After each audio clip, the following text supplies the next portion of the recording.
اللي في دماغه انه يغتصب وخلاص، لانه بيبقى يا اما مريض نفسي يا اما تحت تاثير مخدرات بيخليه ما بيوعاش هو بيعمل ايه. يا عيني على الدكتورة دي.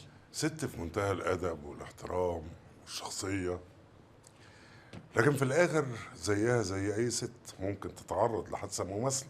انت هتخوفني ليه يا محمود؟ لا يا حبيبتي مش بخوفك، اللي بيحصل ده بيحصل في العالم كله مش في مصر بس. هو طبعا في الفترة اللي فاتت دي حوادث الاغتصاب زادت، بس احنا الحمد لله مفيش حادثة ما قدرناش نمسك الجناه فيها. وكمان في الحادثة دي بإذن الله بتاعت الدكتورة عبلة مهما حصل هنوصل بإذن الله للجناه وياخدوا جزاءهم. اللي قولي لي هي نور رجعت ولا لا؟ جت من بدري واتعشت وقعدت على الكمبيوتر شوية ونام. هو تكوني قلت لها الكلام البايخ اللي كنت بتقوليه الصبح؟ ما قلتش، لكن كان نفسي اقول. صور الواد صلاح مخه مفوت، لكن أول مرة يبقى عاقل ويقول كلام كويس. حقيقي ما تحسسهاش إن هي حمل علينا هنا في البيت. بإذن الله ربنا هيكرمها وهتتجوز، بس إمتى ومين وفين ده في علم اللي خلقنا حبيبتي. ونعم بالله. أحضر لك العشاء؟ لا عشاء إيه؟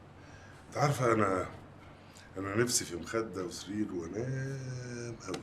من غير عشاء؟ من غير أي حاجة. أنا عايز أنام كده عشان ذهني يبقى صافي وأعرف أفكر في قضية الدكتورة عبلة دي. أنا عندي بكرة يا حبيبتي شغل متلتل. ربنا معاك يا محمود. يا حبيبتي ربنا معانا كلنا. يلا ونعم بالله. يلا حبيبتي. يلا. ليه يا عبلة؟ ليه تعملي كده في نفسك وبيتك وجوزك وولادك وفينا كلنا؟ كده الفضايح هتبقى بجلاجل فعلا على رأيه. هو ده اللي همك الفضايح بس؟ طبعا انت مش عارفه الناس وحشه قد ايه. لا عارفه، بس انا كنت بنقذ حياه طفل كان هيموت، ده ملوش اعتبار عندكم؟ ومين اللي هينقذك انت ولا يرد لك اعتبارك حتى لو شفتيهم متعلقين على حبل المشنقه؟ ابقى اخدت حقي وحق اللي معايا. انت واللي معاكي كده هتتفتحوا تبقي استفدتي ايه؟ يا ستي انا ضحيه، كان ممكن يحصل لك انت الكلام ده. حتى لو حصل لي انا ما كنتش هبلغ. ما يعني ايه ما تبلغيش؟ لازم تبلغي. لا طبعا ما بلغش. ابلغ ليه؟ اللي حصل حصل خلاص. تروحي كمان تبلغي وتخربي على نفسك وتخربي بيتك، كده الفضايح هتفضل تشيل وتحط فيكي. الفضيحه ان انا اسكت، الجريمه دي هتتكرر كل يوم لو محدش اتكلم، وانا ناويه اتكلم وحتى لو هدفع الثمن. ولمعلوماتك انا ما سبتش جوزي وولادي، جوزي هو اللي اتخلى عني، افهمي بقى. عنيده طول عمرك عنيده.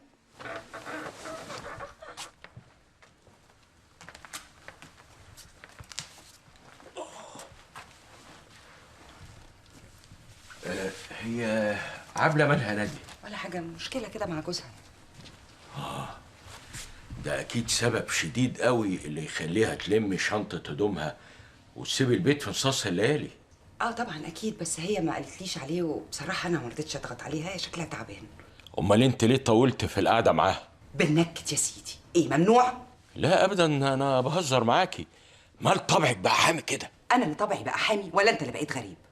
ولا متضايق علشان عبلة هتيجي تقعد معانا شويه؟ لا أنت بقيت مش طبيعية خالص. أنا هنام، تصبح على خير.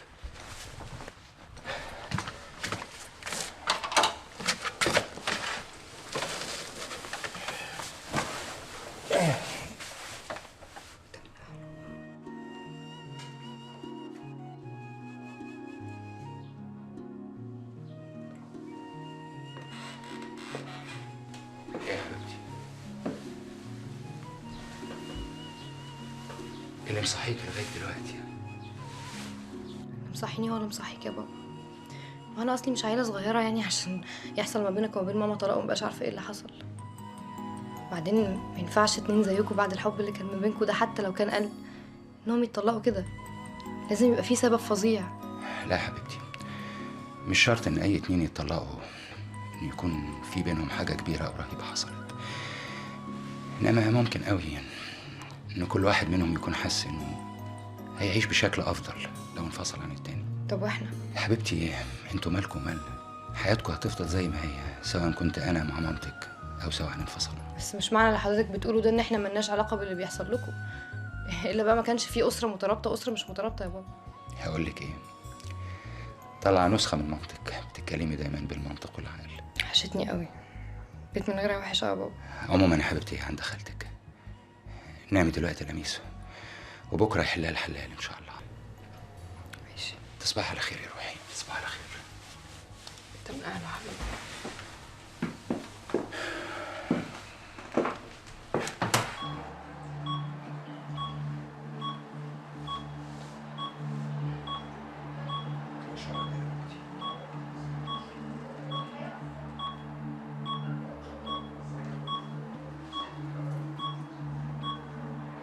عامل سيبني. مش عايز اسمع صوتك. ارحمي بطني. ابص له وفتش عليه، اكلمه يبربش بعينيه، الصبح بأذنة والعصر بأذنة، ما تقول لي نوري على ايه؟ يا رب. اتفضل. تسلم يا سيدي.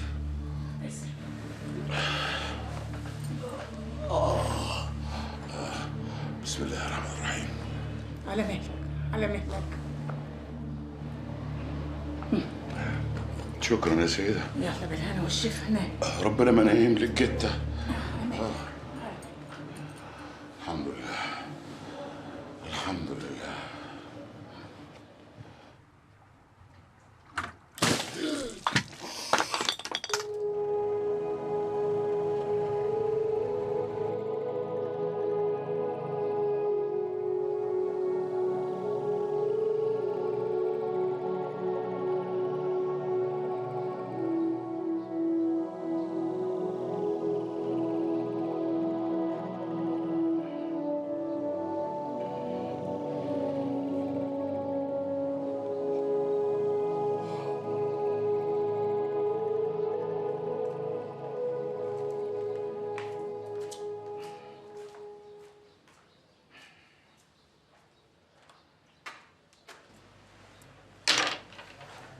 بقول لك ايه يا شوشه، اوصل بقى لحد القهوه كده، اخد واحد شاي واحبس بحجرين. قهوة ايه يا راجل؟ ده انا عامله لك جوز حمام ما شاء الله، قمت بيهم لوحدك. هو انا عامله لك الحمام عشان تطير؟ جرايه وليه؟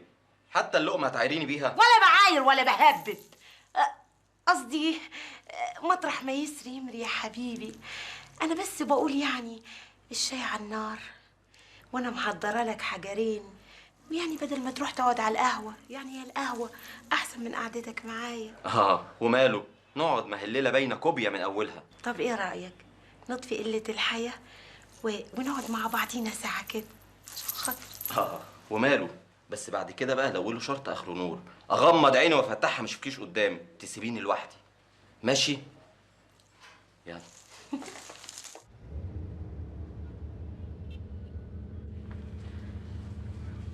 اهلا وسهلا. اهلا بيك. نورت يا دكتوره. الله يخليك. بس واضح على عينيكي ان انت ما نمتيش كويس. هو الحقيقة من يوم الحادثة ما بنامش كويس. المهم مدام أمال صاحبة العربية جت؟ هي عربيتها احنا حاجزينها هنا، وهي اكيد هتيجي عشان تستلم. عموما انا اديت امر ليسري انه مهما حصل يخليها عنده لغايه ما نرجع. نرجع منين حضرتك؟ ما هو باذن الله بعد ما نشرب القهوه كده هاخد حضرتك وننزل نحاول ندور على المكان اللي تمت فيه الحادثه. تقصد الاغتصاب؟ عموما المنطقة هناك كلها شبه بعض، والفلل زي بعضها والمريوطية كلها شوارعها. هحاول أوصل لها، مش عارفة. هنعمل كل اللي نقدر عليه، خصوصا ان احنا لو عرفنا المكان هيقربنا قوي قوي من ان نعرف مين الجناه. الطريق كان ضلمة وكنا مرعوبين، والله ما أنا عارفة هنوصل ازاي. حاولي وهنوصل له بإذن الله. بإذن الله. معالي الوزير في ميتنج، وأول ما يخلص هبلغه. حاضر يا فندم، هرتب لحضرتك ميعاد مع معالي. هيكون في حدود أول الأسبوع الجاي. لا يا فندم، الأسبوع ده هو مشغول طول الوقت ما بين الوزارة وبين الحزب. أوكي يا فندم، مع ألف سلامة. يا حسن بيه، محدش يقدر ينكر إنك من أعمدة الحزب. ما هو ده اللي مجنني ومبرجل مخي يا سيادة الوزير، خصوصا إن وصلتني معلومات أكيدة ومن جوه أمانة الحزب إن أنا خارج الترشيحات السنة دي. معقولة يا حسن بيه؟ اتفضل اتفضل. المعلومات اللي عندي أنا واثق منها جدا، لأنها من قلب أمانة الحزب، وحضرتك في قلب الأمانة، وأكيد عندك علم